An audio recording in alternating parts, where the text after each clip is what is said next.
সে যেহেতু একটা অপরাধে জড়িয়ে পড়েছিল, এখন সে ভালো হয়ে গেছে। আমরা আশা করি এর সাথে পরবর্তীতে যাতে সে এরকম অপরাধের কাজে আর না যায়।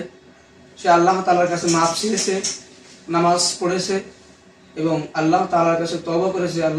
হে আল্লাহ, আমি যতদিন দুনিয়ায় বেঁচে থাকবো, আমি যাতে হালাল পন্থা ইনকাম করতে পারি এবং আমার দুটো হাত ভালো আছে, দুটো পা ভালো আছে, দুটো চক্ষু ভালো আছে, সেহেতু আমি আর এরকম খারাপ রাস্তা আমি আর যাবো না।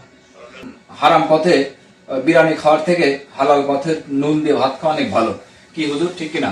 এই আলোকে যদি বলতেন, মানে আমাদের ইসলামের আলোকে যদি একটু বলতেন।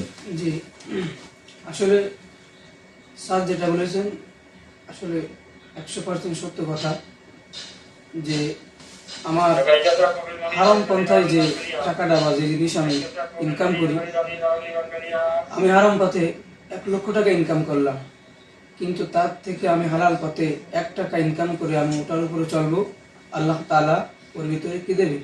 বরকত দেবে। আসলে দেখেন, যারা হারাম পন্থায় টাকা ইনকাম করে তাদের কিন্তু মূলত কোনো সুখ শান্তি নাই, পারিবারিক জীবনে, সাংসারিক জীবনে বা কোথাও তাদের কোনো সুখ নাই। কিন্তু যারা আসলে 1 টাকা হলেও হালাল পন্থায় ইনকাম করে, তাদের আসলে পারিবারিক দিক দিয়ে, নিজের মনের দিক দিয়ে আসলে অত্যন্ত শান্তি লাগে। কারণ সে মনে করে যে আমি আমার নিজের মাথার ঘাম পায়ে ফেলে আমি নিজে 1 টাকা ইনকাম করে আমি নিজেই খাইতেছি। আসলে আমার ভাইকে আমি বলবো যে সে যেহেতু একটা অপরাধে জড়িয়ে পড়েছিল, এখন সে ভালো হয়ে গেছে। আমরা আশা করি এর সাথে পরবর্তীতে যাতে সে এরকম অপরাধের কাজে আর না যায়।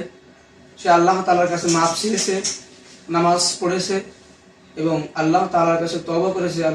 হে আল্লাহ, আমি যতদিন দুনিয়ায় বেঁচে থাকবো, আমি যাতে হালাল পন্থা ইনকাম করতে পারি এবং আমার দুটো হাত ভালো আছে, দুটো পা ভালো আছে, দুটো চক্ষু ভালো আছে, সেহেতু আমি আর এরকম খারাপ রাস্তা আমি আর যাবো না। স্যার আপনি।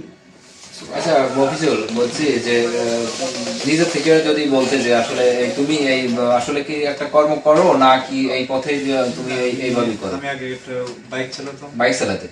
Easy bike? আমার পরিবার আমার পাশ থেকে চলে যাওয়ার পরে আমি অসুখ একটু জোরে বলো। হ্যাঁ, আমার পরিবার আমার পাশ থেকে চলে যাওয়ার পরে আমি অসুখ করে বউ চলে গেছিল, তারপরে তুমি অসৎ পথে চলেছিলে। এখন আমার ভুল বুঝতে পারছি। ভুল বুঝতে পারছো? সত্যি ভুল বুঝতে পারছো? সত্যি আমি নিজে থেকে মনে